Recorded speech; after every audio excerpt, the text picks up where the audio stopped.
साल में एक बार मलमास आता है, हर 3 वर्ष में मलमास आता है। और मलमास के अंतर्गत, अधिक मास के अंतर्गत, पुरुषोत्तम मास के अंतर्गत जो शिवरात्रि आती है, उस शिवरात्रि पर यदि पार्थिव शिवलिंग बनाकर पूजन करी जाती है तो काया का कैसा भी रोग हो वो समाप्त होकर ही रहता है। ये पार्थिव पूजन है। इसलिए जैसे सावन महीने में पार्थिव पूजन करते हैं अपन सब ऑनलाइन, करते हो आप लोग, वैसे ही अधिक मास की शिवरात्रि पर शायद 13 जून को आना चाहिए शिवरात्रि, और भी हम कल देखकर आपको बता देंगे।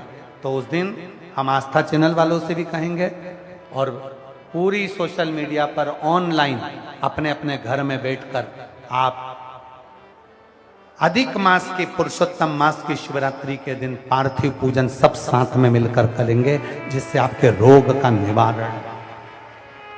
सर्वे भवन्तु, सबके दुख समाप्त, सबकी तकलीफ समाप्त, सबके कष्ट समाप्त, सबकी बीमारी समाप्त। अपने अपने घर में छोटा थोड़ा सा मिट्टी का शिवलिंग बनाना, पार्थिव पूजन करना, और कुछ सामग्री हैं जो हम कल की कथा में आपको बताएंगे कि पार्थिव पूजन में जो अधिक मास में जो पार्थिव पूजन करेंगे, अधिक मास में जो शिवलिंग का निर्माण कर कर भगवान शंकर की पूजन कर कर जो विसर्जन करेंगे शिवरात्रि के दिन, अपने अपने घरों में रहकर, अपने अपने घर में बैठकर, जो 13 जून को हम देखें तिथि, 13 जून को जो शिवरात्रि पड़ेगी, मलमास की, अधिक मास की, पुरुषोत्तम मास की, उस पे घर में रहकर पार्थिव पूजन करें और उस पूजन का फल प्राप्त करें। कैसा भी रोग हो, कैसी भी तकलीफ हो, वो समाप्त हो। 3 साल में एक बार जो ये मलमास आता है, इसकी जो शिवरात्रि है वो हमें सुख प्रदान करे। कल आप लोग पेन और कॉपी लेकर आना, कल हम वर्णन करेंगे 5 चीजें ऐसी हैं जो मलमास की शिवरात्रि पर समर्पित करी जाए पार्थिव पूजन में, तो घर से रोग, बीमारी, तकलीफ, कष्ट दूर होता है, बच्चों में विद्वत्ता आती है। घर में जो बीमार पड़े रहते हैं, 1 रुपये कमाओ 1.25 रुपये खर्च वाला जो काम चलता है, घर में कुछ टिकता नहीं, कोई ना कोई बीमारी ही रहता है घर में, वो सब चीज़ों का हल इसके अंतर्गत करेंगे पार्थिव पूजन। सब लिख के रखना, बहुत ध्यान लगा कर सुनिएगा मेरी जीजियों। पुरुषोत्तम मास की कथा चल रही है, एक एक शब्द आपके लिए बहुत सुख देने वाला है, आनंद देने वाला है, एक एक शब्द। उमा संहिता को पढ़िए। जब गीता प्रेस गोरखपुर की शिवपुराण को लाकर आप उमा संहिता को पढ़ेंगे तो उस उमा संहिता में आप अध्ययन करेंगे, और वो अध्ययन करने के बाद आप अपने भीतर उतारिएगा। मान लो आपने 1.25 लाख बेलपत्र चढ़ाने का संकल्प कर लिया, मान लो आपने 1008 बेलपत्र चढ़ाने का संकल्प कर लिया, मान लो 108 बेलपत्र चढ़ाने का संकल्प कर लिया, और तुम्हारे पास में तुम्हारा लगाया गया वृक्ष नहीं है और तुम्हें इतनी बेलपत्र चढ़ाना है, तो फिर करोगे क्या? बेलपत्र का पेड़ लगने में तो टाइम लगेगा, तो इतनी बेलपत्र चढ़ाओगे कैसे? तो फिर उमा संहिता ने कहा, उमा संहिता में वर्णन आता है, एक बार माता पार्वती जी ने भगवान शंकर को प्राप्त करने के लिए 1.25 करोड़ बेलपत्र के पत्र शिव को समर्पित करने का संकल्प ले लिया। उनकी सखियां बेलपत्र के पत्र तोड़कर लाती हैं तो भी वो 1.25 करोड़ नहीं हो पाते। तब माता पार्वती जी को लगा कि मेरा संकल्प अधूरा रह जाएगा। तब माता पार्वती जी तुमरुका जी के पास गई और तुमरुका जी से पूछा, तुमरुका जी बताओ 1.25 करोड़ बेलपत्र चढ़ाना है शिव को प्रसन्न करने के लिए, मैं क्या करूं? तुमरुका जी ने कहा, माँ एक बेलपत्र लेकर आओ, उस बेलपत्र को सूखने के बाद उसका चूरा बनाओ, जितना बारीक चूरा हो सके उतना बारीक कर लो और उस चूरे को शिव जी पे समर्पित कर दो। वो 1.25 करोड़ बेलपत्र के सुख के बराबर सुख प्रदान कर। एक बेलपत्र के पत्र में भी वो फल है, वो लाभ है जो 1.25 करोड़ बेलपत्र के बराबर सुख हमको प्रदान कर दे। एक बेलपत्र।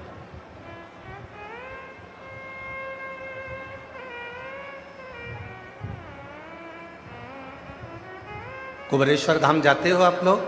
जब सीहोर जाते हो कुबेरेश्वर धाम पर, बाबा कुबेर भंडारी की भूमि पर जाते हो, 12 ज्योतिर्लिंग के मध्य बिंदु कुबेरेश्वर धाम पर कंकर शंकर पूजन करते हो, वहां से एक रुद्राक्ष लेकर आप आते हो।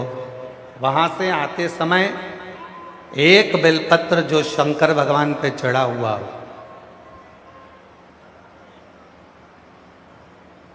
कंकर शंकर शिला पर चढ़ाओ, शिवलिंग पे चढ़ाओ, या कहीं कंकर की पूजन हुई हो वहां पर भी अगर कोई चढ़ा हुआ बेलपत्र तुम्हें मिल जाए, उसको लेकर आ जाओ और उस बेलपत्र को सुखा कर रख लो। उस बेलपत्र को सुखा कर रखो। जब लगे तुमको कि मेरा ये वाला काम उलझ रहा है, मेरा ये काम अटक रहा है, उस बेलपत्र का थोड़ा सा चूरा मुख में लेकर उस व्यक्ति से बात करने चले जाओ। 3 महीने के अंदर वो कार्य पूर्ण होकर रहता है। एक बेलपत्र में वो सुख है, एक बेलपत्र में वो फल है, एक बेलपत्र का वो लाभ है जो हमारे जीवन को आनंद की अनुभूति करा रहे। यहां मेरी बहुत सारी जीजियां बैठी हैं, बहनें बैठी हैं, मेरे जीजा बैठे हैं, मेरी बेटियां बैठी हैं, मेरे बेटा, मेरे बुजुर्ग माँ बाप बैठे हुए हैं, माता पिता बैठे हैं। करबद्ध निवेदन करूं,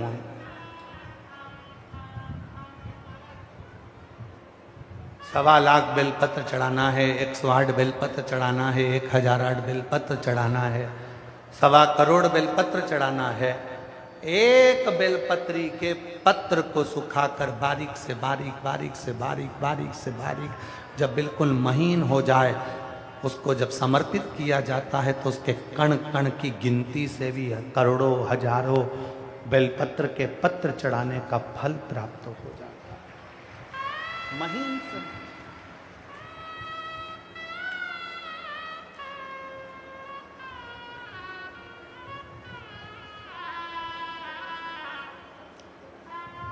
आचार को सुरक्षित रखना है। मेरी सारी जीजियां बैठी हैं, अब आम आना चालू हो गए, केरी आना चालू हो गई। आम आएंगे, केरी आएगी, आप लोग अचार डालेंगे।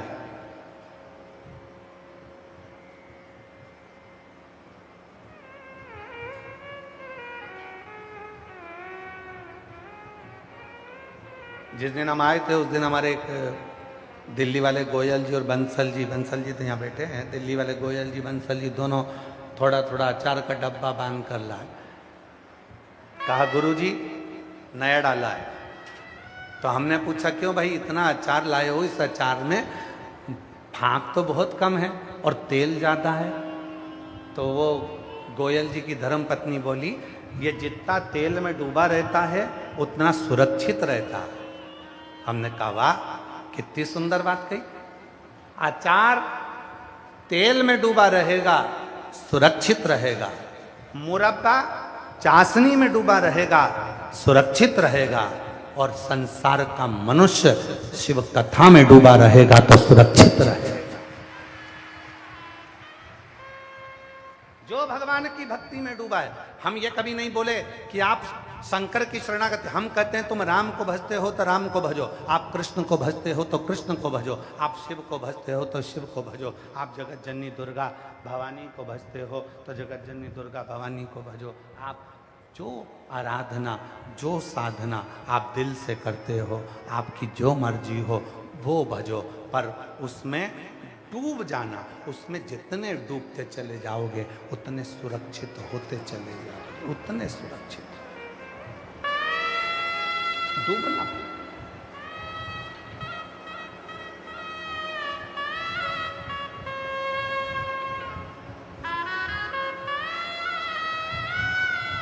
पानी में डूबोगे तो मर जाओगे और शिव की भक्ति में डूबोगे तो तर जाओगे। पानी में डूबने वाला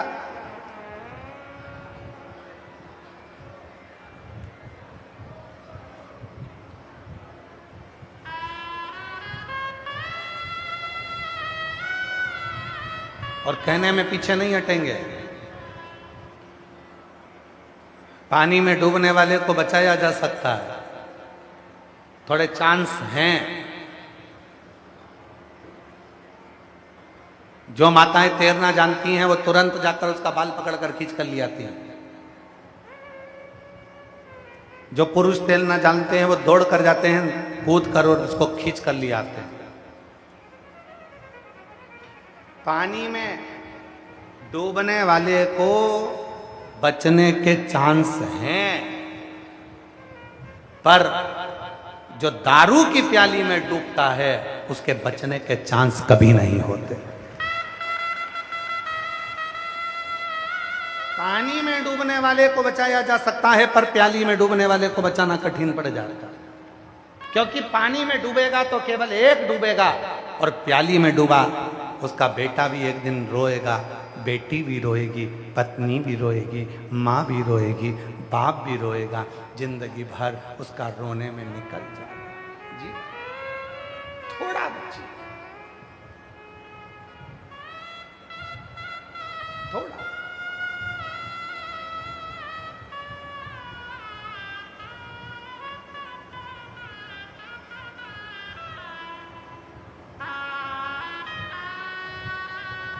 स्मरण करिए, भगवान शंकर को बेलपत्र चढ़ाकर ये विचार करिए कि ये बेलपत्र मैंने अपने विश्वास से दिए। कितने पत्ते होते हैं बेलपत्र में? 3।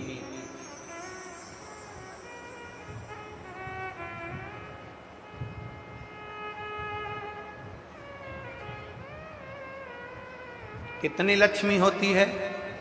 अष्टलक्ष्मी। उस लक्ष्मी में भी 3 लक्ष्मी मूल मानी गई है। लक्ष्मी, अपालक्ष्मी, महालक्ष्मी। अष्टलक्ष्मियों में भी 3 लक्ष्मी की प्रधानता है। बेलपत्र के कितने पत्र हैं? 3। शिव महापुराण की कथा कहती है, भगवान शंकर का चरित्र कहता है, माता पार्वती जी के नयन अश्रु से बेलपत्र के पौधे का उद्गम हुआ। माता बेलपत्री के रूप में प्रकट हुई, और प्रकट होने पे माता पार्वती जी ने सरस्वती और लक्ष्मी को भी इसमें स्थान दिया। लक्ष्मी को बेलपत्र का स्वरूप, सरस्वती को तने का स्वरूप, और मां वृक्ष का स्वरूप हो।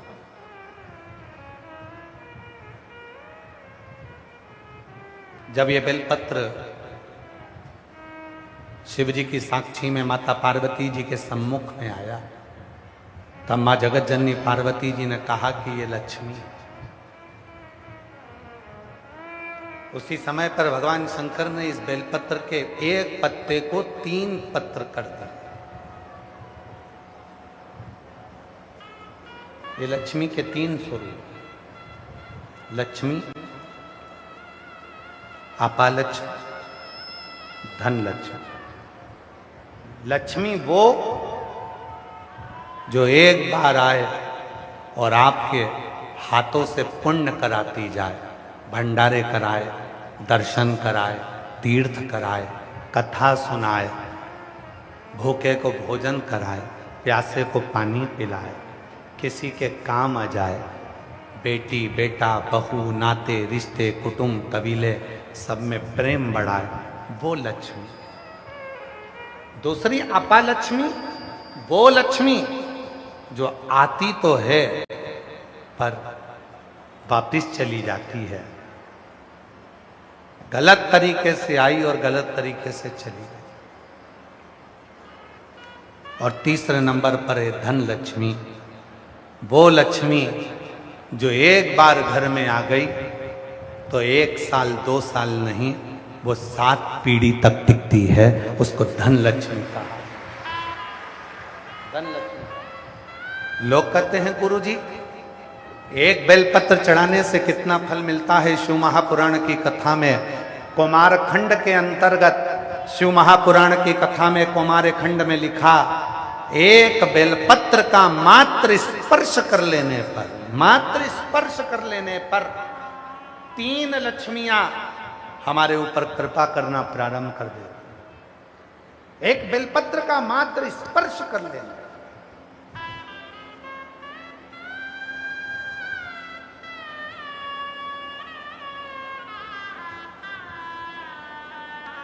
केवल स्पर्श।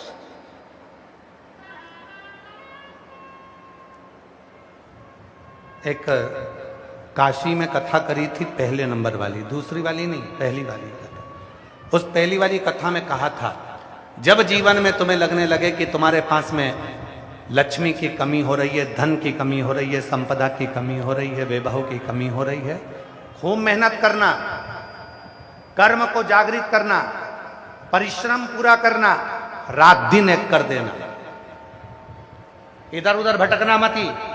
किसी के कहने पे यहाँ मत जाना कि मैं इनको ये दिखा दूंगा, इनको हाथ दिखा दूंगी, इनको पत्रिका दिखा दूंगी, इनको ये दिखा दूंगा, उनसे भभूति ले आऊंगा, उनसे बेल ले आऊंगा, उनसे नरियल ले आऊंगा तो मेरा काम हो जाएगा। ना ना ना, शिव महापुराण का कुमार खंड कहता है, जब तुम्हारे यहां धन की कमी हो, अपने परिश्रम को बढ़ाओ, अपनी मेहनत को बढ़ाओ, अपने कर्म को बढ़ाओ, अपनी लगन को बढ़ाओ, अपनी एकाग्रता को बढ़ाओ। और साथ में शंकर जी के मंदिर में बेलपत्र हमेशा कब चढ़ाते हो?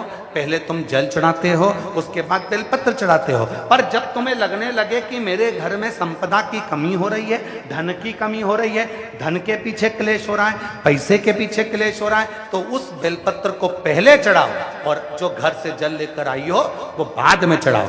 और जब तुम उस जल को बाद में चढ़ाओगी और बाद में चढ़ाने के बाद उस चढ़ी हुई बेलपत्र को अपने घर लेकर आओगी, रखो रात भर, फिर दूसरे दिन उस बेलपत्र को वापस लेकर जाओ, फिर नया बेलपत्र चढ़ाया, पुराना बेलपत्र वहीं छोड़कर आई, फिर नया बेलपत्र चढ़ाया, पुराना बेलपत्र वहीं छोड़कर आई। ये क्रम जो 21 दिन तक लगातार कर लेता है, 22वें दिन वो खुद कह सकता है कि मेरे घर में अब भगवान ने हाथ पकड़ लिया, मेरे घर में संपदा देना प्रारंभ कर। एक बेलपत्र में लक्ष्मी, अपालक्ष्मी, धनलक्ष्मी, 3 लक्ष्मियों का भाव कुमार खंड वर्णन करता है कि एक बेलपत्र के पत्र में वो सुख होगा, वो आनंद हो।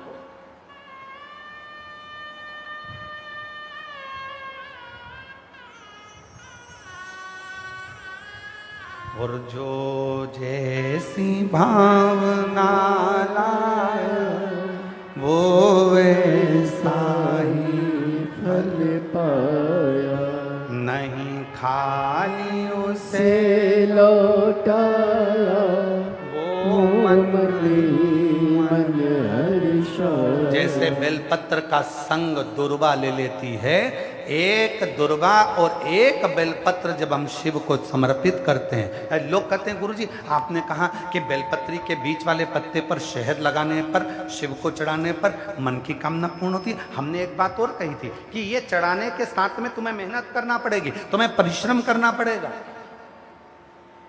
मेहनत रात दिन करना पड़ेगी, तब तुम बेलपत्री के बीच वाले पत्ते पर, धन लक्ष्मी का जो पत्ता है उस पर आप बेल शहद लगाकर शिव को समर्पित करते हो। और जैसे ही वो शहद का संग बेलपत्र को मिलता है, शहद का संग जैसे ही बेलपत्र को मिलता है, वो अपना काम करना प्रारंभ कर देता है। नौकरी, एक पत्र है अच्छा है,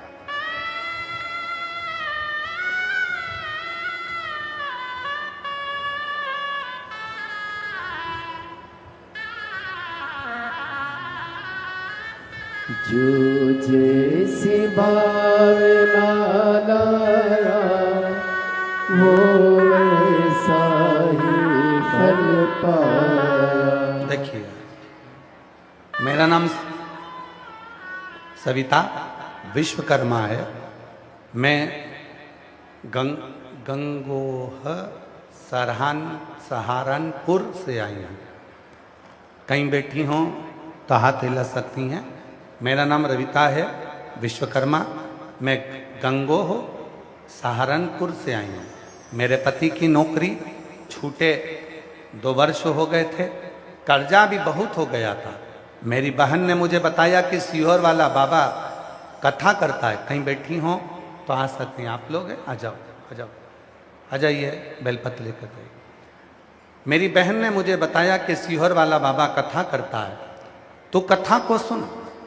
एलईडी पर पत्र चल रहा है, चल रहा है। तू कथा को सुन। आप लोग पढ़ सकते हैं पत्र को। कथा करता है तो कथा को सुन। श्री शिवाय नमस्तुभ्यम का जप कर। बाबा मेरी बहन सीहोर गई, मेरे लिए कंकर शंकर जी को लेकर आई और मैं कंकर शंकर को जल चढ़ाती, प्रार्थना करती, बाबा तू सबकी झोली भरता है, मेरी भी झोली भर दे। बाबा मैं कभी मंदिर नहीं गई क्योंकि मेरे ससुराल वाले दूसरे पंथ को मानते थे, तो वो मुझे मंदिर जाने से मना करते थे। गुरुदेव मैं कभी मंदिर नहीं गई, पर मेरे परिवार वाले तो आपकी कथा भी नहीं सुनने दे, तो भी मैं छुपकर मोबाइल में कथा सुनती रही। और कथा सुनती, एक दिन केवल मैंने अपने पति से कहा कि तुम एक काम करो, सीहोर वाला बाबा कहता है बहुत मेहनत करो और मेहनत के साथ में बेलपत्री के बीच वाली पत्ती पर शहद लगाकर शिव जी को चढ़े जाओ।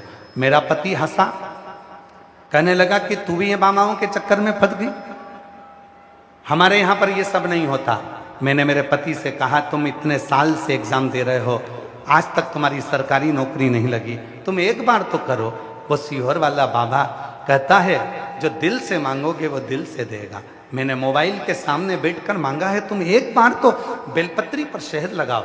तब मेरे पति ने बेलपत्री पर शहद लगाकर शिव को चढ़ाया और गुरुदेव बाबा की ऐसी कृपा हुई, 15 साल से नौकरी की तैयारी कर रहे थे मेरे पति, जो नौकरी नहीं मिल रही थी, और बाबा की कृपा से 21 अप्रैल 2025 को मेरे पति की सरकारी नौकरी लग गई। अब मैं बाबा को यहाँ धन्यवाद देने के लिए आई हूँ। अब मेरे पति की सरकारी नौकरी लग गई, मैं बाबा को प्रणाम करने आई। एक बेलपत्र पर एक पत्र और बड़ा सुंदर है।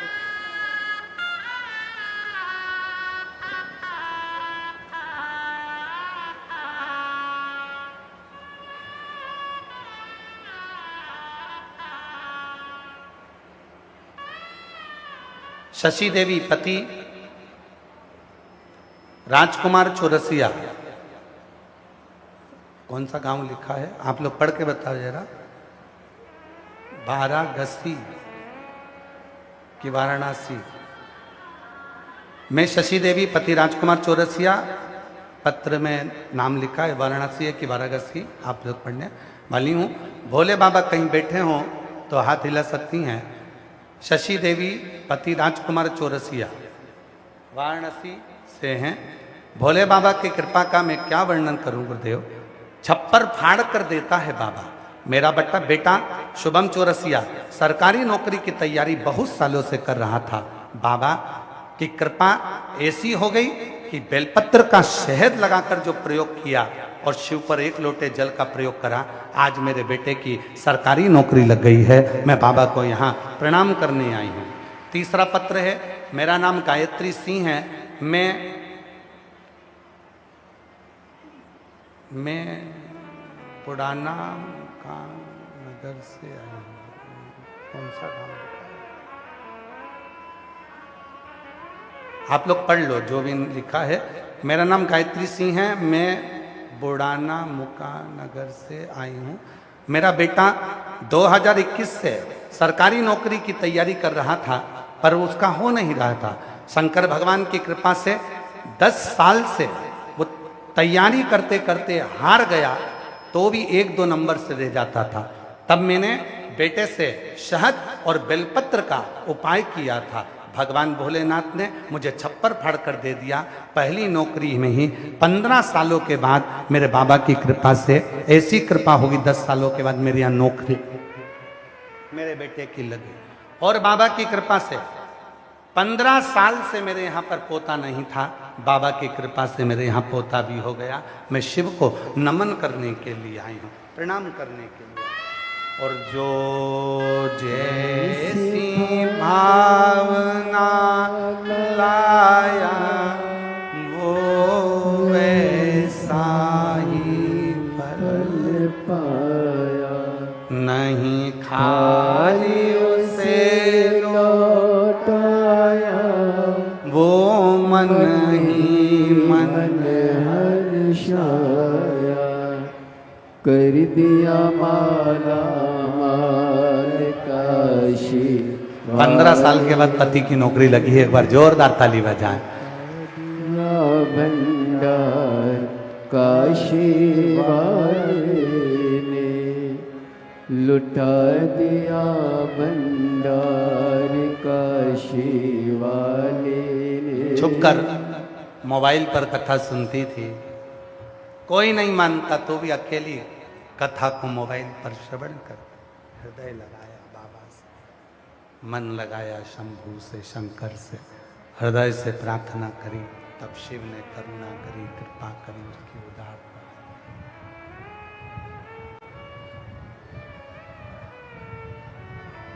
ये शिव है, ये शंकर है, ये उघड़दानी, ये त्रिकालदर्शी, ये कैलाशी, ये अविनाशी। एक बेलपत्र की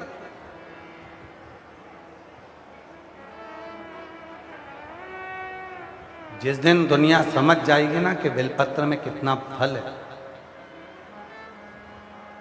एक बेलपत्र। और मैं घरोंडा की अनाज मंडी में चल रही हरियाणा की इस पवित्र भूमि पर जो कथा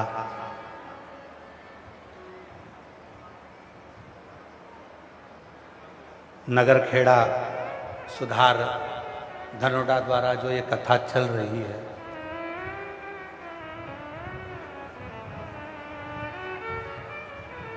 बहुत विशाल विशाल कथाओं में बहुत विशाल विशाल जजमान भी मिले। सबने कहा, बहुत दूर दूर से लोग आते हैं, गुरुजी आप उनको एक बेलपत्र देकर केवल भेज देते हो, हम रुपट्टे बुलवा देते हैं, जो भी आपके पास बेलपत्र लेने आए आप उसको रुपट्टा उड़ा देना। किसी ने कहा हम माला ला देते हैं, आप माला पिना देना। किसी ने कहा हम गिफ्ट ला देते हैं, कोई आपके पास बेलपत्र लेने आए तो गिफ्ट दे देना। हम उनको एक ही बात कहते रहे, वो गिफ्ट, वो रुपट्टा, वो माला सब शून्य है। अगर कुछ प्रबल है तो व्यासपीठ की एक बेलपत्र प्रबल है जो दी जाती है। ये साधारण नहीं है,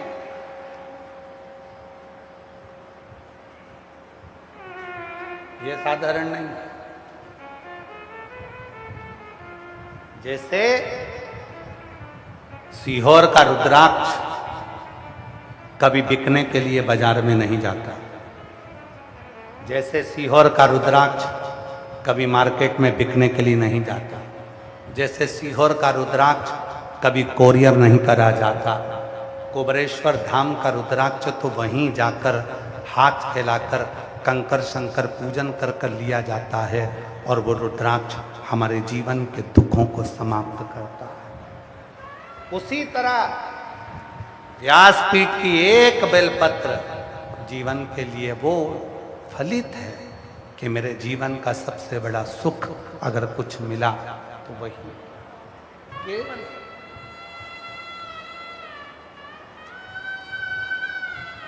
मेरी जीजियों, मेरे जीजाओं, मेरी बेटियों, मेरे बेटाओं, मेरे बुजुर्ग माता पिता, ध्यान रखना कुछ नहीं है, कुछ नहीं। बहुत मन अशांत है, बहुत अशांत, कहीं मन में डिप्रेशन है, चिंता है, कुछ मत करो, पहुंच जाओ बेलपत्री के वृक्ष के नीचे, एक पार्थिव शिवलिंग का निर्माण करो और श्री शिवाय नमस्तुभ्यम का स्मरण जपो भीतर जी।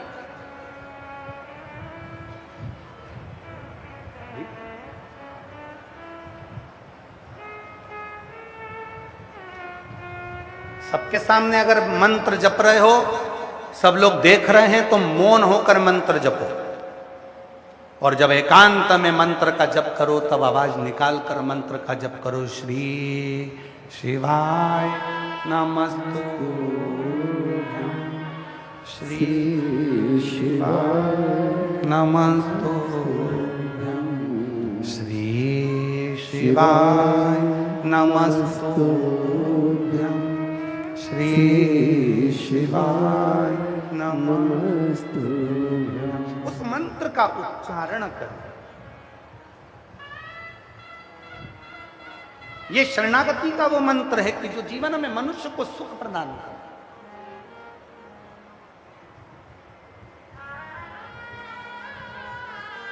पुरुषोत्तम मास चल रहा है, मल का महीना, पुरुषोत्तम मास। आपको मालूम होगा 12 महीने में 1 महीना अधिक कर दिया था हिरण्यकशिपु को मारने के लिए। वो हिरण्यकशिपु जो वर मांग लेता है ब्रह्मदेव से, ना नीचे मरूं, ना ऊपर मरूं, ना अंदर मरूं, ना बाहर मरूं, ना अस्त्र से मरूं, ना शस्त्र से मरूं, ना दिन में मरूं, ना रात में मरूं, ना नर से मरूं, ना पशु से मरूं, ना 12 महीने में मरूं। भगवान ने उसको वर दे दिया था तथास्तु। तो ना दिन में मारा, ना रात में, संध्या के समय पर प्रदोष काल में मारा। ना नर से मरा, ना पशु से, तो नरसिंह बनकर भगवान आए।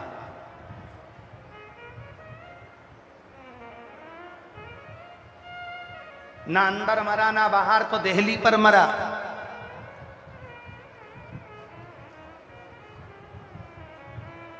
न शस्त्र से, ना अस्त्र से, तो नख से मरा।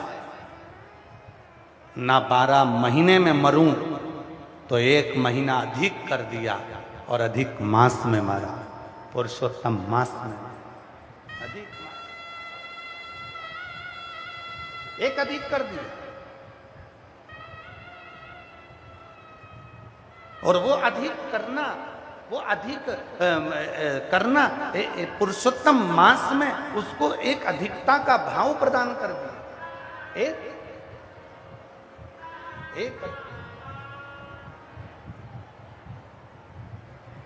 एक अधिक। अब वो जो महीना था मलमास, जो महीना मलमास का जो निकला, मलमास का जो महीना हुआ जिसमें हिरण्यकशिपु मरा था, उस महीने को किसी ने स्वीकार नहीं करा। कोई उस महीने को स्वीकार नहीं करता, कोई भी उस महीने को स्वीकार नहीं कर रहा। और ये केवल मलमास की कथा नहीं है, संपूर्ण जगत के प्रत्येक मनुष्य की कथा है।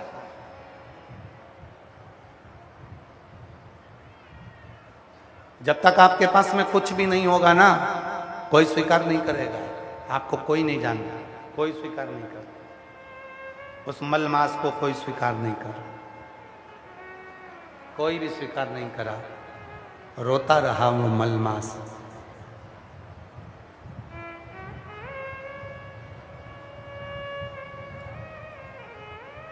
जब जब मलमास नरसिंह भगवान के सामने जाता था, तब नरसिंह भगवान का क्रोध उस मलमास को देखकर और बढ़ जाता था। उनको लगता था कि अभी हिरण्यकशिपु जीवित है। उनको यह महसूस होता था कि हिरण्यकशिपु अभी जीवित है। भगवान ने देखा कि ये तो बार बार क्रोध बढ़ रहा है। मलमास को पीछे हटाया। भगवान शंकर के पास देवता गए, हाथ जोड़कर विनय करा, आप इस नरसिंह भगवान के क्रोध को शांत करो। तब भगवान शंकर ने शरम्ब पक्षी का रूप धारण कर लिया। पक्षी का रूप धरकर भगवान, शरम्ब पक्षी का रूप रखकर भगवान शंकर उड़ते उड़ते गए और नरसिंह भगवान को पंजे में पकड़कर अलखनंदा नदी में ले जाकर छोड़ दिया। नरसिंह भगवान को अलखनंदा नदी में ले जाकर छोड़ा। उसी नदी में नरसिंह भगवान समाधि में लीन हो गए। क्रोध शांत हो गया। लक्ष्मी जी उनको ले जाने लगी। तब नरसिंह शिला के रूप में अलखनंदा नदी में आज भी नरसिंह भगवान वहाँ पर विराजित हो गए। आप लोग बद्रीनाथ गए होंगे तो बद्रीनाथ जी के पुल पे से जब बद्रीनाथ मंदिर के लिए जाते हैं तो पुल पे से जहाँ ताप्त कुंड है, गर्म पानी जहाँ आता है, उसी के नीचे जब अलखनंदा नदी में एक बड़ी सी शिला का दर्शन करेंगे तो उस शिला का नाम है नरसिंह शिला। उस नरसिंह शिला के रूप में भगवान विष्णु विराजित थे। पर वो जो मलमास था वो बड़ा दुखी था, क्योंकि उसको सम्मान नहीं मिल रहा, उसको आदर नहीं मिल रहा।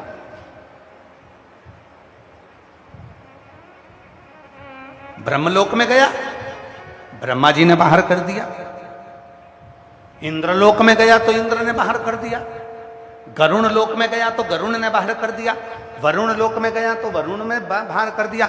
जितने लोक में मलमास जाता था, मलमास जितने लोक में गया, जो 1 महीना अधिक करा था 12 महीने में, वो मलमास बार बार जहां जाता था सब उसे भगा देते थे। तब वो आखिरी बार मन में सोच लिया मलमास ने कि अब आखिरी बार जा रहा हूं भगवान विष्णु के पास में।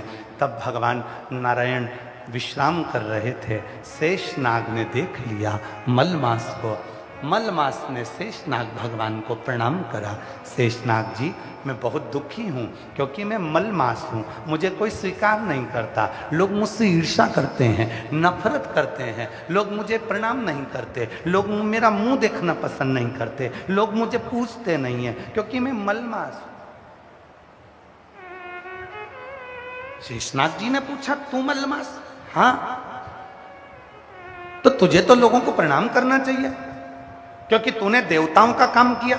नरसिंह भगवान का प्रकट तेरे मास में हुआ है, नरसिंह भगवान प्रकट हुए हैं, और नरसिंह भगवान ने हिरण्यकशिपु को मारा, तो लोगों को तो तुझे नमन करना चाहिए। अगर तू नहीं होता तो हिरण्यकशिपु मरता ही नहीं, नरसिंह भगवान का प्रागट्य ही नहीं होता अगर तू नहीं होता।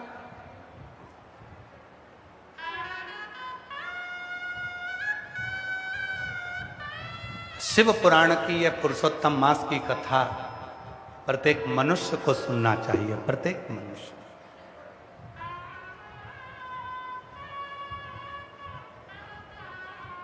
तुझे तो लोगों को प्रणाम करना चाहिए। तेरे अंदर नरसिंह भगवान प्रकट हुए, हिरण्यकशिपु मरा। अगर मलमास तू नहीं होता तो हिरण्यकशिपु ही नहीं मरता। शेषनाग ने एक बात बड़ी सुंदर कही, शायद आप सबके लिए और हमारे लिए वो बात है।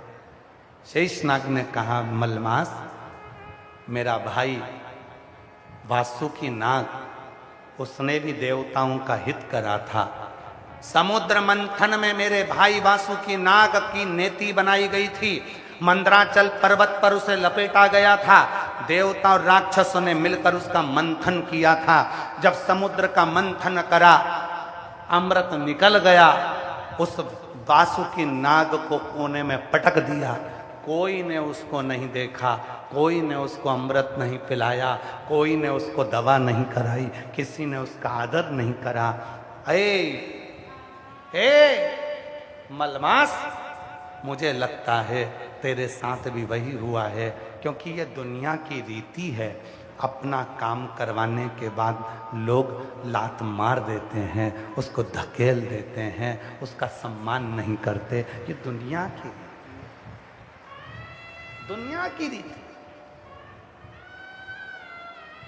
एक पति कहता है कि मैं दिन भर काम करता हूं, तो कभी धर्म पत्नी से भी तो पूछ लिया करो कि वो भी तो दिन भर काम करती है। एक पति कहता है मैं दिन भर खेत पर काम करता हूं, एक धर्म पत्नी से भी पूछा करो, वो भी दिन भर काम करती है।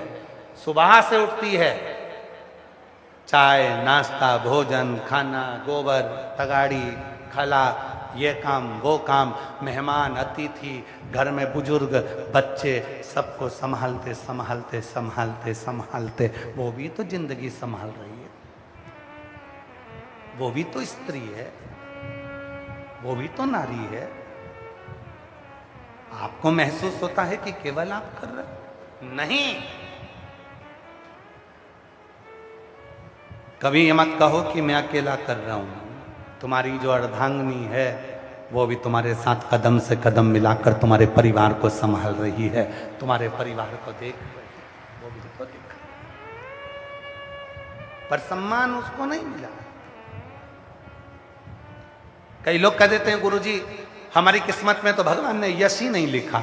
कई माताएं कह देती गुरुजी भगवान ने तो मेरी किस्मत ऐसी बनाई है कि मेरी किस्मत में यश ही नहीं है, मैं किसी के लिए कितना ही कुछ कर दूं तो भी मेरा सम्मान नहीं होता। तुम अपने ऊपर मत लो। यहां कथा भी सुनो। मलमास जिसके महीने में नरसिंह भगवान प्रकट हुए, जिस महीने में हिरण्यकशिपु मरा, जिस महीने को स्वयं भगवान ने 12 महीने से ज्यादा प्रकट करा, वो मलमास को भी तो लोगों ने सम्मान नहीं दिया, उस मलमास को भी तो लोगों ने आदर नहीं दिया, उस मलमास को भी तो लोगों ने सत्कार नहीं दिया, उस मलमास को भी तो लोगों ने नकार दिया। तुम सोचते हो कि मेरा साथ नहीं मिलता, भगवान मेरा साथ नहीं देता, उस मलमास को भी तो देखो। तब वो मलमास आखिरी में जब हार गया हिम्मत, तब वो मलमास आखिरी में शेषनाग के पास गया और शेषनाग ने कहा मेरे भाई वासुकी नाग के साथ भी यही हुआ था, उसको भी सम्मान नहीं मिला था, उसको भी कोने में पटक दिया था। जब अपना काम हो जाता है लोग धक्का देकर बाहर निकाल देते हैं। कभी कभी शिव पुराण की कथा कहती है तुम बहुत करोड़पति हो, तुम बहुत धनपति हो,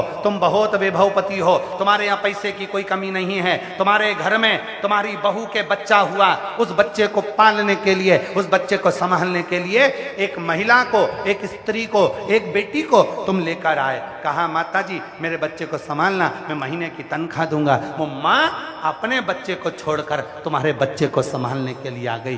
5,000, 2,000, 10,000, 11,000, 20,000 रुपए महीने में वो तुम्हारे बच्चे को संभाल रही है, तुम्हारे बच्चे को संभाल रही है। जब वो बच्चा बड़ा हो गया तुमने उस बूढ़ी माँ से कह दिया माँ तुम्हें आने की जरूरत नहीं है, अब हमारा बच्चा बड़ा हो गया, स्कूल जाने लगा, अब मैं उसको कहीं बोर्डिंग में डाल दूंगी, अब मुझे बच्चे को तुम्हारे को जरूरत नहीं है। उस माँ को निकाल दिया। एक घर के सेठ की, एक घर के मालिक की जवाबदारी होती है कि तुम्हारे बहू के बच्चे को, तुम्हारे बच्चे को जिस महिला ने पाल पोस कर गोदी में 10 साल, 8 साल, 5 साल, 3 साल, 2 साल, 4 साल बड़ा किया है, अगर उसकी जवाबदारी भी तुम्हारी बनती है। कभी उसकी जिंदगी में अगर दुख आए तो थोड़ा 2-5 हजार का सहयोग देना, ये तुम्हारी जवाबदारी है। उसका बीमारी में साथ देना, ये तुम्हारी जवाबदारी है। थोड़ा सा हम अपनी शिव महापुराण की कथा में कहते हैं 1 रुपए का दान मत दो। आप कहीं पर भी कहीं मत दो 1 रुपए का दान, कहीं अठन्नी देने की जरूरत नहीं है। वो पैसा तुम्हारा है, तुम्हारी जेब में रखो। पर याद रखना अगर अपने मोहल्ले में, अपनी सोसाइटी में, अपनी कॉलोनी में, अपने परिवार में, अपने नगर में, अपने खेड़े में अगर कोई पढ़ना चाहता है, उसके पास पढ़ाई का पैसा नहीं है, तो जेब में से पैसा निकालना और उसकी स्कूल की फीस जमा कर कर उसको पढ़ाने का प्रयास करना। मत दो 1 रुपया किसी को भी, मत करो दान कहीं पर भी। तुम अपने पैसे को संभाल के रखो, अपने परिवार में, अपने कुटुंब में, अपने मोहल्ले में, अपनी कॉलोनी में, अपनी सोसाइटी में, अपने क्षेत्र में अगर कोई बीमार है, थोड़ा सा पैसा निकाल कर उसकी दवाई, उसकी जांच करा देना जीवन का सबसे बड़ा दान करना। आइए कभी सीहोर, पूरे धरोंडा वासियों को हमारी ओर से निमंत्रण है, कभी सीहोर आओ, आकर देखो जो तुम झोली में दान देते हो बिठले सेवा समिति को या बिठले सेवा समिति के कार्यालय पर अगर 1 रुपया भी जमा करते हो तो आकर देखना, आकर देखिए। 2000 बच्चे के स्कूल की फीस, उनकी ट्यूशन, उनकी कोचिंग, साथ में हॉस्पिटल में निशुल्क दवा, एम्बुलेंस, यहाँ तक कि वहाँ पर पूरी जांचें सब निशुल्क, अन्न क्षेत्र सब निशुल्क। 20,000 लोग, 25,000 लोग सुबह से शाम तक भोजन करते हैं प्रतिदिन निशुल्क। विवाह निशुल्क, कन्यादान निशुल्क। कभी आकर दर्शन करिएगा तो आपको लगेगा कि हमारा दान किया हुआ कहाँ लगा। मत करो 1 रुपया दान, अपनी जेब में रखो, पर अपने परिवार में, अपनी कॉलोनी में, अपनी सोसाइटी में, अपने मोहल्ले में, अपने खेड़े में, अपने गांव में, अपने अड़ोसी पड़ोसी को भी देखो। अगर कोई बच्चा पढ़ना चाहता है, कोई बच्चा एजुकेशन करना चाहता है, अपने बच्चे को तो पढ़ा ही रहे हो, साथ में उस बच्चे को भी पढ़ाओ, उसकी भी एजुकेशन कराओ, उसको भी पढ़ाओ। बेटियों को हम फिर निवेदन करेंगे, कई लोगों के मन में आता है बेटे को पढ़ाना है, बेटी को नहीं पढ़ाना है, पर निवेदन है आप सबसे कि अपनी कैपेसिटी से ज़्यादा अपनी बेटी को पढ़ाने का प्रयास करना। एक दिन वो भी नाम रोशन करेगी तुम्हारा। पढ़ाओ उसको, उच्च शिक्षा की जरूरत है उसको, एजुकेशन की जरूरत है उसको। धन की मुंह ए मलमास, शेषनाग ने कहा कि तुझे कोई पूछता नहीं। क्यों पूछे? क्यों चिंता करता है?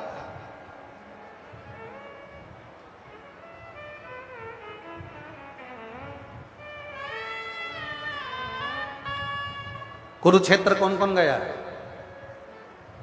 हाथ उठाओ जल्दी से, सब गए हो?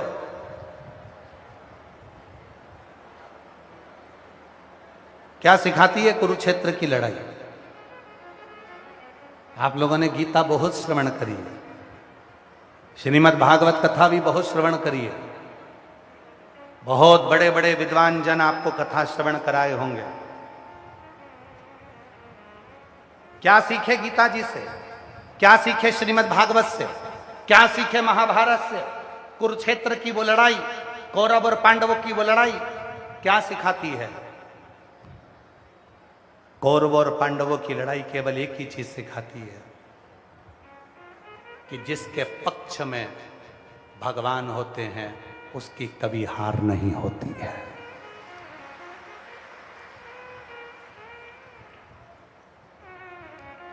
भगवान को अपने पक्ष में करो, और हम दुनिया को अपने पक्ष में कर रहे हैं। मोबाइल चला रही थी, एक ग्रुप से किसी ने ब्लॉक कर दिया, टेंशन में आ गई।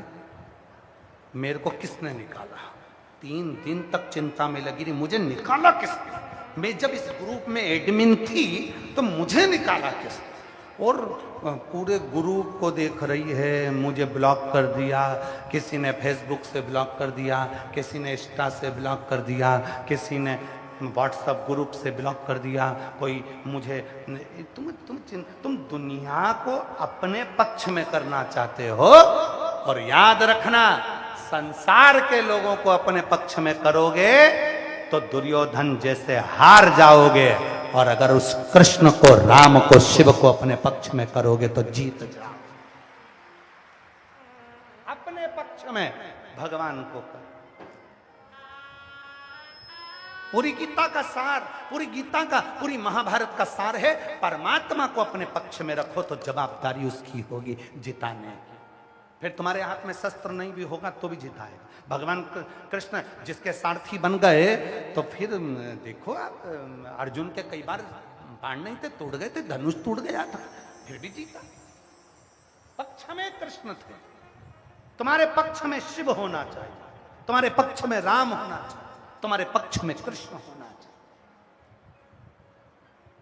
और बहुत सारे लोग मिलेंगे जो तुमसे कहेंगे कि भगवान को छोड़ दो, क्या राम नाम जपना, क्या कृष्ण नाम जपना, क्या शिव जी पे जल चढ़ाना, ये सब ढोंग है, ये सब प्रपंच है। शंकर भगवान पे जल मत चढ़ाओ, शिव जी की कथा मत सुनो, शंकर जी से हेत मत करो, शंकर जी का भजन मत करो। बहुत सारे मिलेंगे जो तुम्हें परमात्मा से दूर करेंगे। तुम अपनी बुद्धि से कहना और उसको जवाब देना, अन्न खाती हूं, मुझे पाल पोस कर मेरे माँ बाप ने बड़ा करा है, पढ़ी लिखी हूं, मैंने भी पढ़ाई करी है, पढ़ाने वाले मेरे पिताजी, खिलाने वाले मेरे पिताजी, साथ देने वाला मेरा पति, मेरे बच्चे, तो मैं तेरी क्यों सुनूं?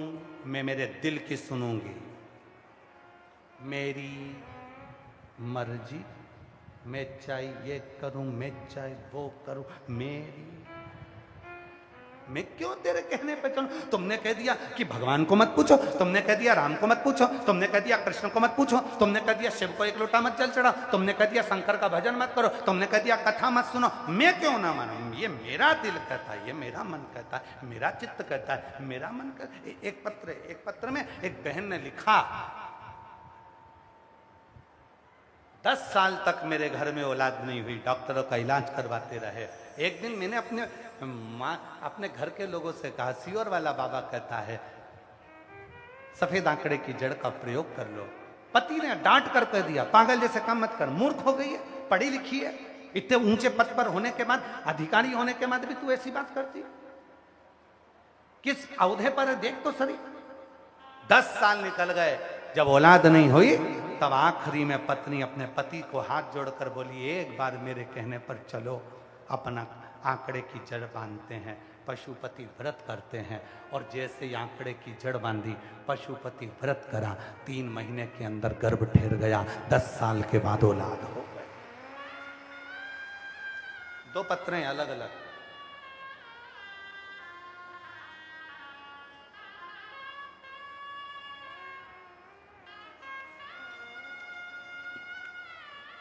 एक पत्र तो मेरा नाम विमलेश विभा है। मैं उत्तर प्रदेश जिला सहारनपुर की रहने वाली हूँ। मेरे पति का नाम विशाल वर्मा है। मैं 15 साल के बाद महादेव की कृपा से मां बनी हूँ। मैं हार चुकी थी, पत्र को आप लोग पढ़ेंगे, मैं हार चुकी थी। सब कुछ करके सभी डॉक्टरों ने मना कर दी थी कि मेरा मां बनना मुश्किल है। फिर किसी ने मुझे बताया कि पशुपति व्रत करो, तब मैं ज़्यादा विश्वास नहीं करती थी। मैंने व्रत तो किए पर मेरा मन नहीं मानता था। जब मैंने पहला व्रत किया, शाम को मंदिर में दिए लगाए तो मेरा 3 दिए बुझ गए। 3 दिए बुझ गए। वो मैं मंदिर से निकली तो पंडित जी ने आवाज लगाई, आपने दिए जलाओ। फिर से तब बुझे हुए दिए को मैंने फिर जलाया।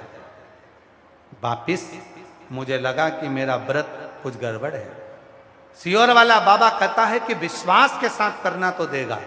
मैंने वो व्रत तो जैसे तैसे करे। दूसरी बार हम पति पत्नी ने पूर्ण भरोसे के साथ व्रत किया और बाबा की ऐसी कृपा हुई। 15 साल के बाद गुरुदेव, 15 साल के बाद मेरे बाबा ने मेरे घर में पुत्र दे दिया। ये शिव की कृपा है। एक पत्र और है, कहीं बैठी हो तो आ सकती है अगर कहीं बैठी हो।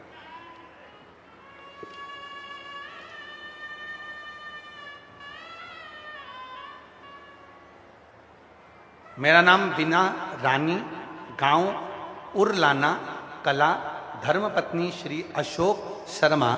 हमारा फोन नंबर ये है। गुरुजी कहीं बैठी हो तो आ सकती हैं। मेरा नाम बीना रानी, गांव उरलाना कला, धर्मपत्नी श्री अशोक शर्मा। हमारा मोबाइल नंबर ये है। हम आपकी कथा 2020 से सुन रहे हैं। 1 लोटा जल का चमत्कार हमने प्रत्यक्ष देखा है।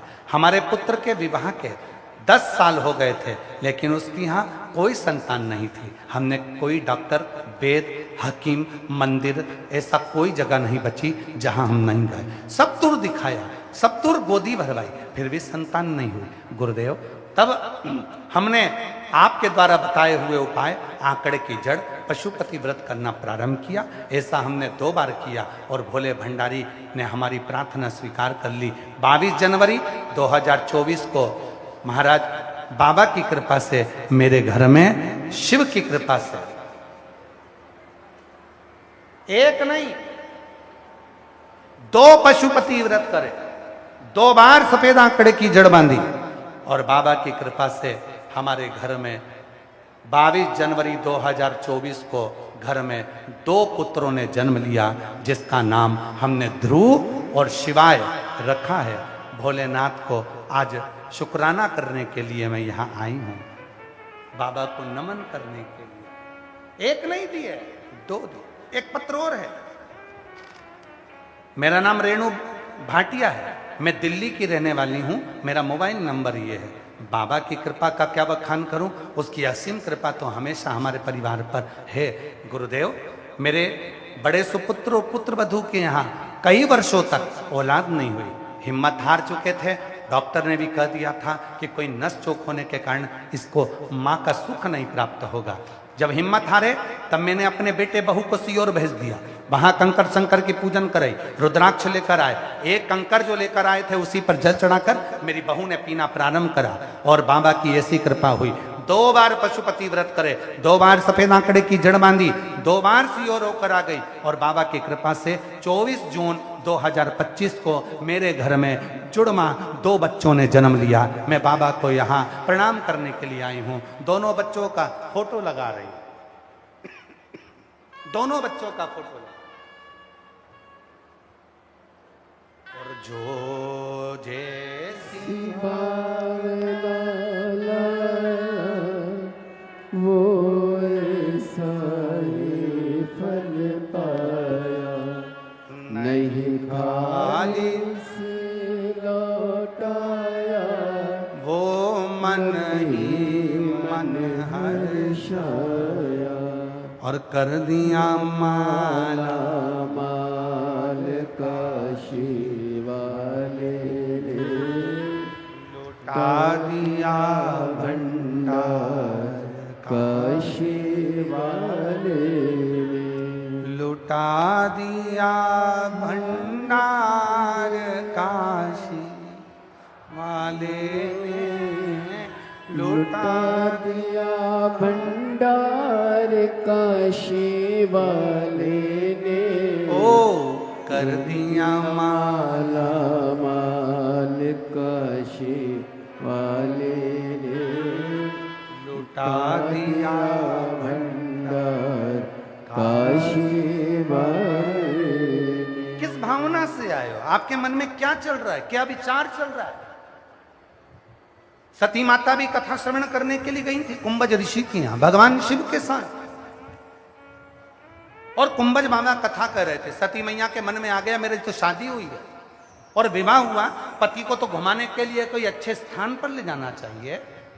आजकल के पति पत्नियों को घुमाने के लिए गोवा लेकर जाते हैं, हिल स्टेशन लेकर जाते हैं, हिमाचल आदि लेकर जाते हैं, और मेरे पति मुझे घुमाने के लिए शादी के बाद लेकर आए तो कथा सुनाने बिठा दिया।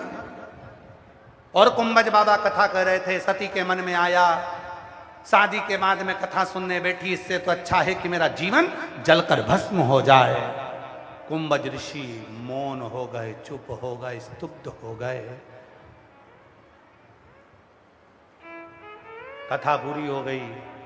शिवजी ने पूछा क्या बात है कुंभज ऋषि, आप चुप हो गए हो कथा कहते कहते बीच में, क्या हुआ? कुंभज ऋषि ने कहा शिव महापुराण की कथा जब होती है और इसको जो सुनता है उसके मन के अंदर जो बात आती है वो पूरी होती है। पूरी होती है? हाँ, तो अच्छी बात है। शंकर भगवान कहने लगे मैं कथा सुन रहा था, मैं जो मांगूंगा वो मुझे मिलेगा? बिल्कुल। तो जो मैं मांगूंगा वो मिलेगा? बिल्कुल मिलेगा। तो कुंभज ऋषि से कहा बताओ मैंने क्या मांगा, आप बता सकते हो?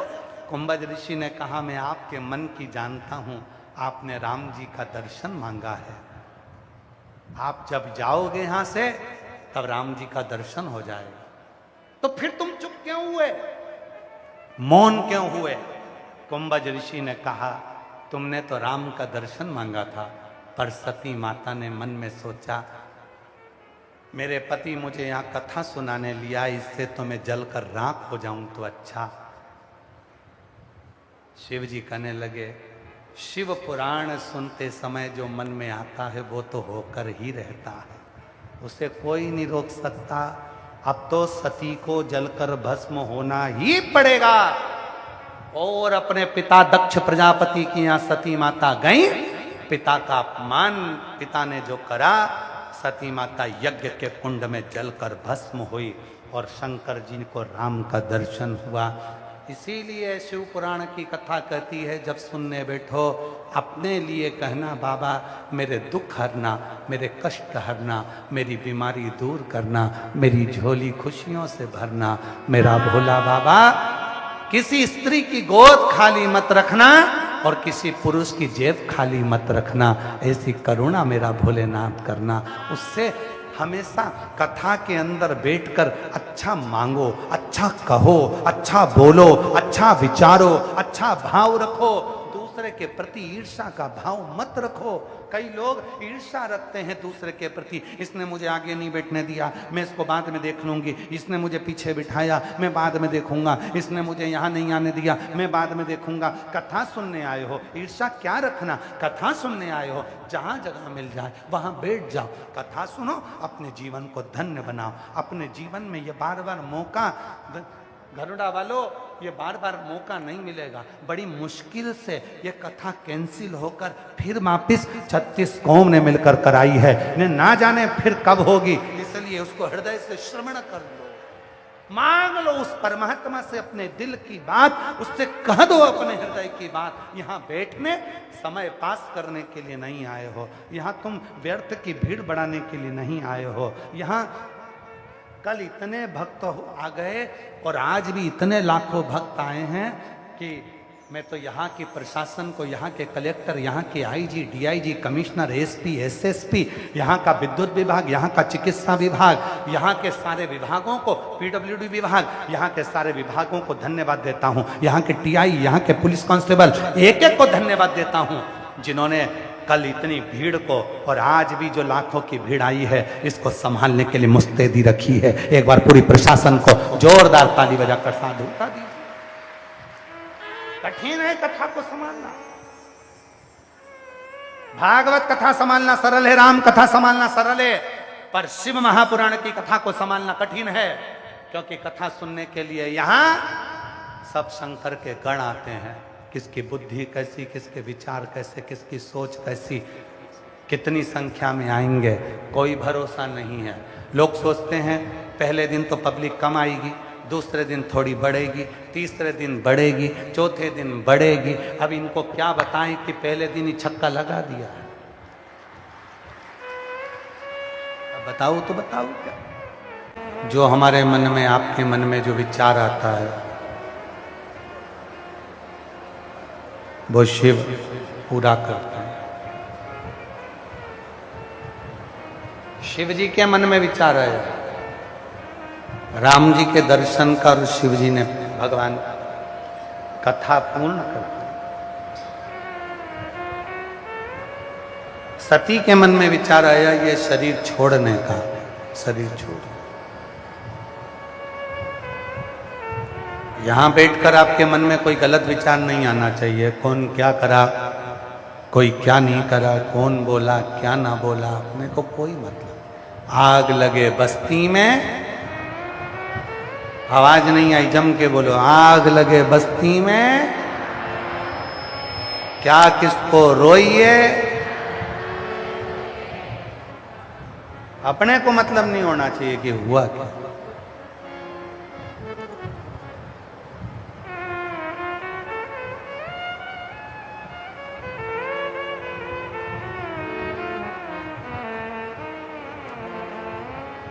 एक व्यक्ति ने कहा, दिल्ली में कहा कि शिव जी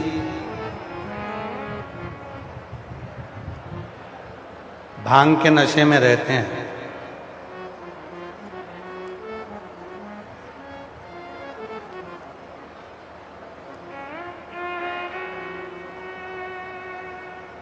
इसीलिए कोई भी कुछ मांगने आता है तो तुरंत दे देते हैं।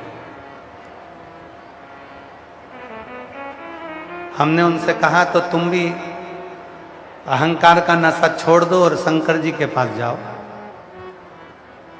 जब वो बिना सोचे समझे दे सकता है तो तुम्हारी झोली भी तो खुशियों से भर सकता है। इसमें क्या विचार है?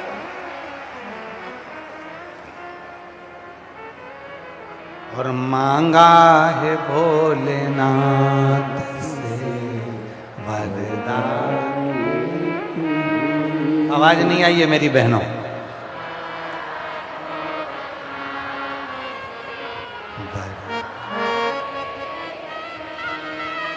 तेरी कृपा बनी रहे जब तक है जिंदगी,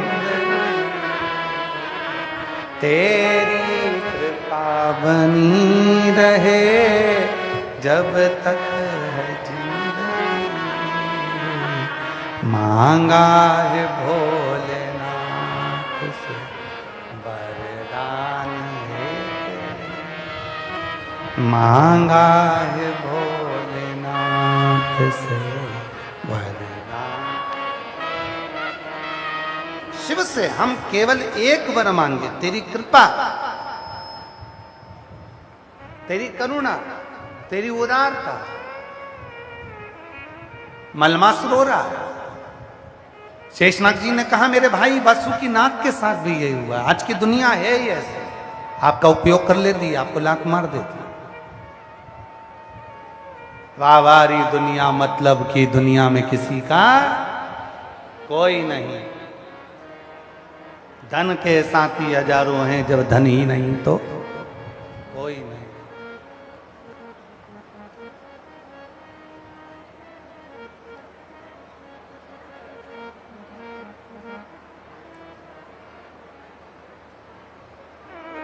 वो आप लोगों इधर हरियाणा साइड का एक भजन है ना, तू चाहे जिन्ना दुख दे ले, दुख देने की आदत पड़ेगी। तो चाहे जितना दुख दे ले, दुख सहन की आदत पड़ेगी। बढ़ गई हो, पर इतना याद रखना, दुनिया के लोग अगर किसी पर एक उंगली उठाते हैं तो ये 3 उंगली उसी की ओर जाती है कि तुम दूसरे पर उंगली उठाने से पहले अपने अंदर झांक कर देखो कि तुम कैसे हो।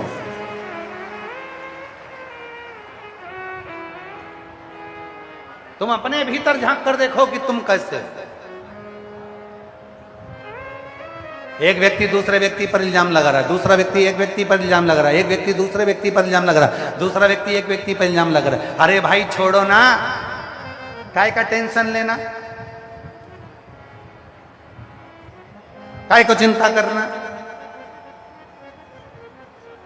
ये कितने अनाज के व्यापारी बैठे हैं यहाँ घरोंडा मंडी में। घरोंडा मंडी के जितने अनाज व्यापारी बैठे हैं, जरा हाथ तो उठाओ जरा तुम सब।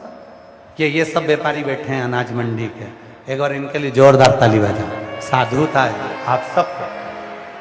घरोंडा मंडी के जितने व्यापारी बैठे हैं, हम आप सबसे निवेदन करते हैं, ईमानदारी से अपने हृदय पर हाथ रख के बोलना, तुम्हारी मंडी में 10 तरह का माल आता है। कोई तो चावल अच्छा आएगा, कोई चावल बेकार आएगा, कोई सोयाबीन अच्छा आएगा, कोई सोयाबीन बेकार आएगा, कोई गेहूं अच्छा आएगा, कोई गेहूं बेकार आएगा। 3-4 क्वालिटी का गेहूं भी आता है, 3-4 क्वालिटी का धान भी आता है, 3-4 क्वालिटी का सोयाबीन भी आता है, 3-4 क्वालिटी की मक्का भी आती है, 3-4 क्वालिटी का जो भी यहाँ अनाज होता है, ज्वार है, मक्का है और जो धान है, जो भी है यहाँ आता। हर तरह का माल मंडी में आता है और मंडी का व्यापारी उसकी कीमत लगाता है और उसके प्रयोग को लेता है, उस अनाज को लेता है और उसको क्वालिटी मान बनाकर थैली में पैक कर कर दूसरे देश भेज देता है।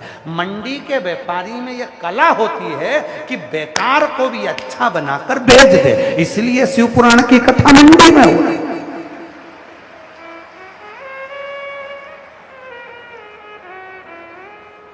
ये बहुत चतुर हैं।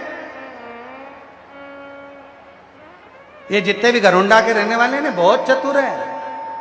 इन्होंने कथा और कहीं नहीं रखी, गल्ला मंडी में रखी। इनको मालूम है कैसा भी आएगा, शिव महापुराण की कथा में आने के बाद अच्छा होकर पेक होकर चला जाएगा। शिव की शरणागति का यहाँ कैसा भी माल आया और हर तरह का माल आया। कथा के पहले दूसरा माल आया था और कथा के जैसे ही माल गड़बड़ हुआ तो उन्होंने कहा इनके पैक करो ने भगा। फिर माल चालू हुआ और जो मंडी का आनंद आया, एक एक व्यापारी ने अपनी अपनी दुकान भक्तों के लिए खोल दी और सारे मंडी के व्यापारी लग गए आगे सेवा। इसको कहते हैं घरोंडा हरियाणा, जहां का एक एक व्यापारी अपनी दुकान अपना व्यापार बंद कर कर सेवा में लगा हुआ है। एक एक व्यापारी, सब दुकानों में लोग बैठे हुए हैं। सब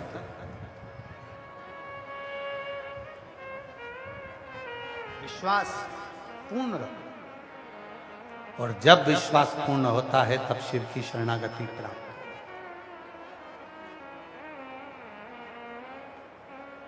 ऐसे दयालु नाथ से रिश्ता बोलो बोलो बोलो बोलो। ऐसे रिश्ता मिलता रहेगा आपको, जो कुछ भी चाहिए मिलता रहे।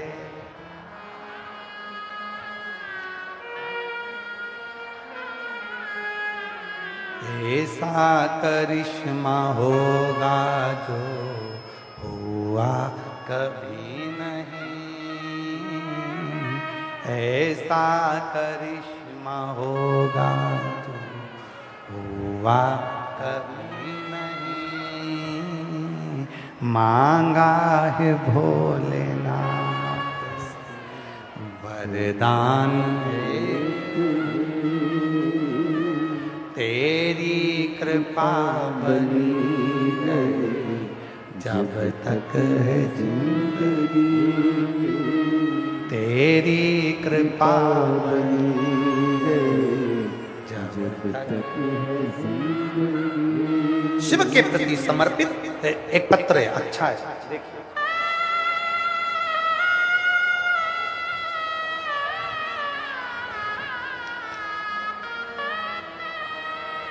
मेरा नाम रीना रानी, मेरे पति का नाम विक्रम सिंह, मेरा मोबाइल नंबर ये है। मैं आराईपुरा गांव, तहसील घरौंडा, जिला की रहने वाली हूँ, करनाल की। एक लोटे जल का मैं क्या वर्णन करूं गुरुदेव। एक दिन मैं टीवी पर आपकी कथा सुन रही थी।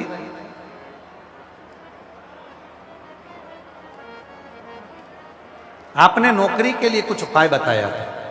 तब मेरा बड़ा बेटा बोला, क्या मम्मी, मेरी भी आर्मी में क्लर्क के पद पर क्या नौकरी लग सकती है?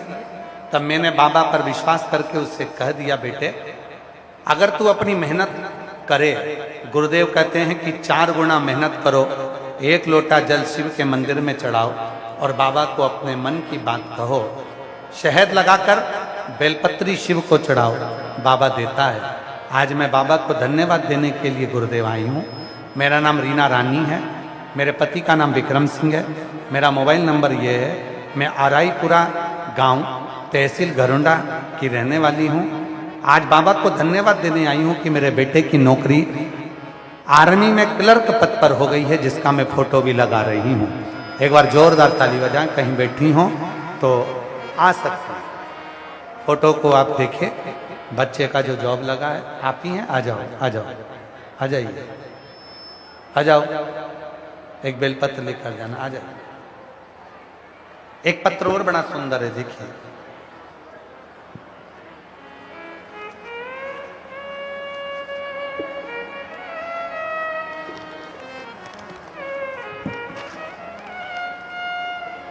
मैं रीना देवी विनोद शर्मा, नीलो खेड़ी, जिला करनाल, हरियाणा की रहने वाली हूँ। कहीं बैठी हो तो हाथ हिला सकती हैं। रीना देवी विनोद शर्मा, कहीं बैठी हो, नीलो खेड़ी, जिला करनाल। आ जाओ बेटा, आ जाइए, रहने वाली हूँ। मेरा मोबाइल नंबर ये है गुरुदेव। भोले बाबा का जितना गुणगान करूँ उतना कम है। मेरे भोले बाबा ने मुझे बहुत कुछ दिया है गुरुदेव। हम आपकी कथा 2022 से सुन रहे हैं। मुझे एक गठान हो गई थी, रसोली हो गई थी, हाथ पांव में सूजन आना चालू हो गई थी। मुझे बच्चेदानी में गठान बता दी थी गुरुदेव। इलाज भी करवाया तो भी वो गठान कम नहीं हुआ। तब किसी ने बताया कि आप आस्कनी माता के नाम से एक उपाय आपने बताया था रसोली के लिए, गठान के लिए। वो मैंने करा, शिवजी पे जल चढ़ाकर नंदी के पास बैठकर उसको पीना प्रारंभ करा। आज मैं बाबा को धन्यवाद देने के लिए आई हूँ। दूसरी बार जब जांच कराने के लिए गठान की गई तो डॉक्टर ने कह दिया तुम्हारी गठान समाप्त हो गई है। आज मैं बाबा को कथा के पंडाल में धन्यवाद देने के लिए आई हूँ। बाबा की कृपा से मेरी बच्चेदानी की गठान समाप्त हो गई। मैं शिवजी को यहाँ नमन करने के लिए आई हूँ।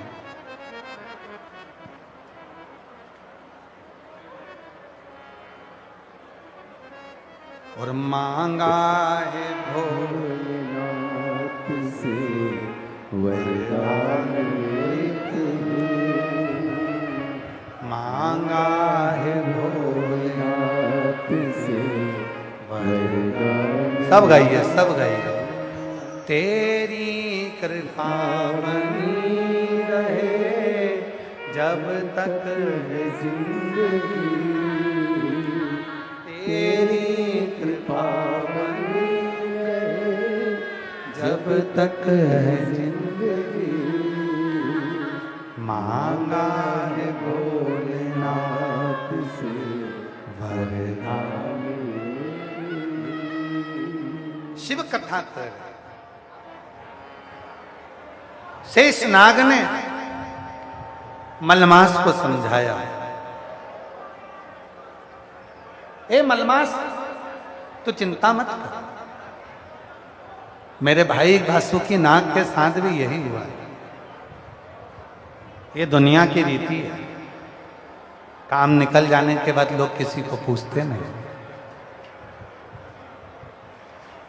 इसीलिए शिव महापुराण की कथा कहती है अपनी चमक को स्वयं बनाकर रखिए, अपने आप को स्वयं प्रबल बनाकर रखिए। कभी मत सोचना कि आप कमजोर हो, कभी मत सोचना कि आप अकेले हो।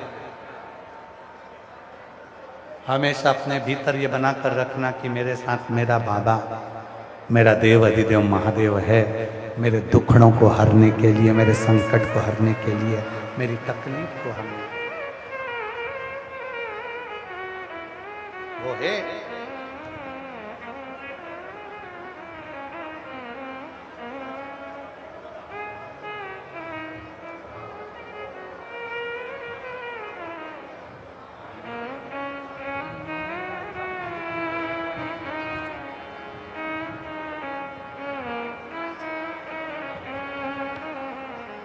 बच्चादानी में गठान हो गई थी, शिव जी की कृपा से ठीक हो गई।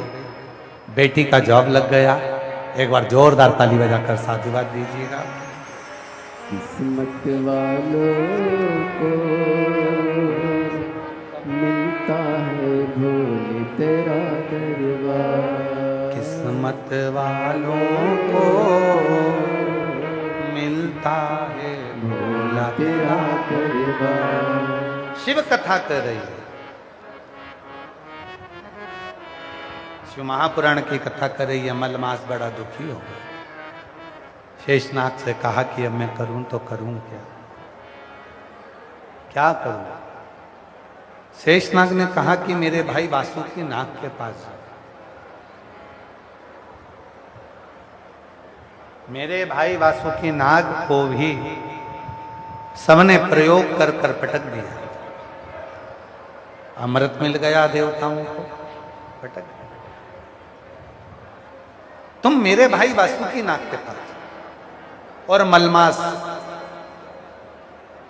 जिस पुरुषोत्तम मास में आप कथा सुन रहे हो, ये मलमास वासुकी नाग के पास चला गया। वासुकी नाग मलमास को देखा, मलमास की आंख में आंसू था, आंख में जल भरा हुआ। वासुकी ने पूछा कि तुम रो क्यों रहे हो? कहा भगवान नरसिंह का अवतार मेरे ही महीने में हुआ, हिरण्यकशिपु भी मरा भी मेरे ही मास में, फिर भी लोग मुझे मलमास जानकर अपना नहीं देते, मुझे कोई सम्मान नहीं देता, मुझसे नफरत करते हैं, मुझसे ईर्ष्या करते हैं।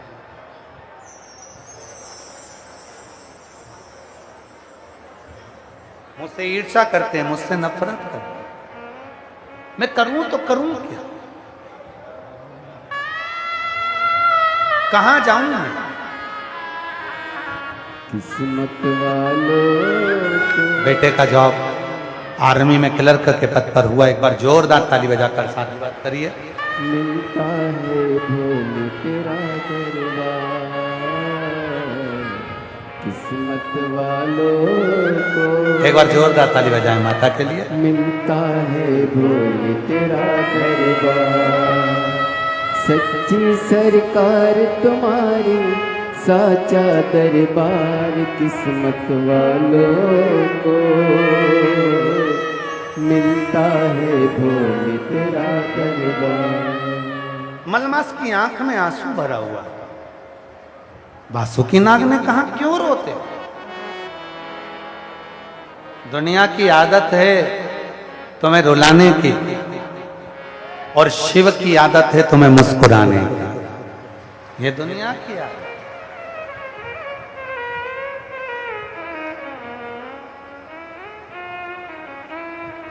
तू रोता क्यों है? मलमास कहने लगा मुझे सम्मान नहीं मिलता, लोग मुझसे नफरत करते हैं, ईर्ष्या करते हैं, बड़ा दुख है मेरे मन में, मेरा कोई सम्मान नहीं।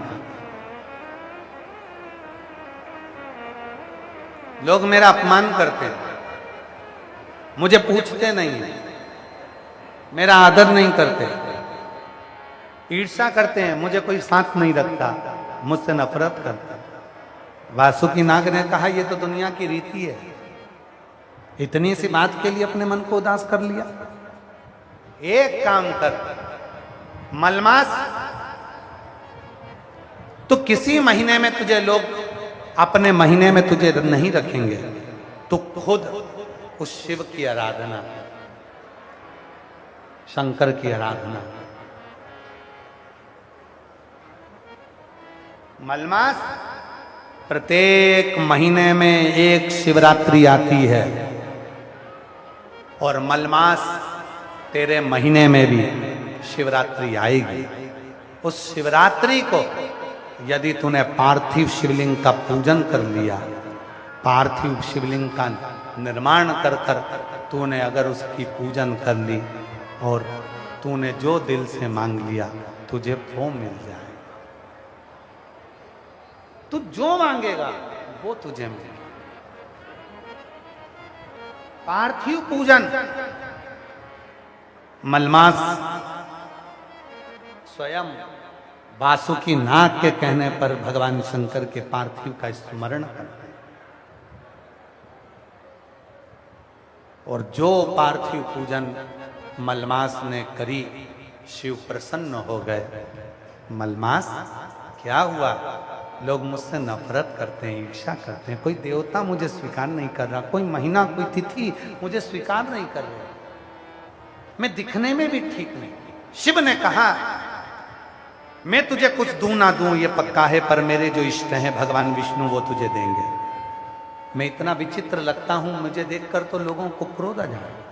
शंकर भगवान ने कहा चिंता मत कर मलमास, तूने मेरी शिवरात्रि की पूजन करी है, मैं तुझे काया का सुख देता हूं। मलमास, तेरी जो काली काया है वो हटेगी और मेरी कर्पूर गौरम करुणावतारम वाली काया तुझे मिलेगी। जा, मैं तुझे वर प्रदान करूं। शिव की आराधना करें, साधना करें। मलमास ने जैसे ही साधना करी, भगवान शंकर ने अपनी मलमास की जो काली काया थी उसको समाप्त कर कर मेरे शंकर भगवान ने अपना कर्पूर गौरम स्वरूप दे दिया। जो स्वरूप मिला, शिव जी उसको भगवान नारायण के पास लेकर चले गए और भगवान श्री हरि ने जब उसको देखा कि शिव ने इसको रूप दे दिया है, तो शंकर भगवान के देने पर स्वयं भगवान नारायण ने अपना पुरुषोत्तम नाम दे दिया और उस महीने का नाम पुरुषोत्तम मास। बोल पुरुषोत्तम मास भगवान की, अधिक मास भगवान की, हर हर महा। ब्रह्मा जी के मन के भेद को मिटाने के लिए भगवान स्वतः अर्धनारेश्वर रूप का दर्शन देते हैं। भगवान श्री अर्धनारेश्वर पधार रहे हैं। जोरदार ताली बजाकर उनका स्वागत करिए। बोल अर्धनारेश्वर भगवान की। भगवान अर्धनारेश्वर का सुंदर स्वरूप आया, दर्शन किए। ये कथा आज दूसरे दिवस की कथा यहाँ विराम ले रही है। घरोंडा मंडी में जो कथा चल रही है, आज उसका द्वितीय दिवस यहाँ विराम हुआ। कल कथा का तृतीय दिवस रहेगा। ये कथा 23 मई तक चलेगी। उसके बाद 27 मई से 2 जून दूधनाल गांव में, तालुका उमरगा, जिला धाराशिव, महाराष्ट्र में शिव महापुराण की कथा 2 बजे से 5 बजे तक रहेगी। उसके बाद में 18 से 24 जून तक दोपहर में 2 बजे तक भटिंडा पंजाब में शिव महापुराण की कथा रहेगी। हर हर। आरती का क्रम प्रारंभ होगा। जिनके नाम लिए जाएंगे वही लोग आरती में सम्मिलित होंगे।